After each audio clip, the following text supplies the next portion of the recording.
At Composite, we're encouraged to be active in the community. One way we can do this is through our community days, which is when we spend a whole day helping out the community. Today we're with the Dorset Wildlife Trust.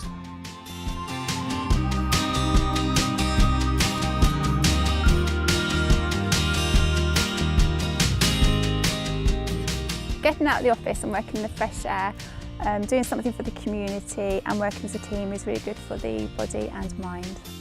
We're here today at the Dorset Wildlife Trust planting up some hedgerows.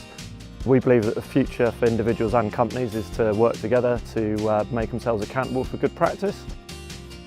This is our community day with Dorset Wildlife Trust.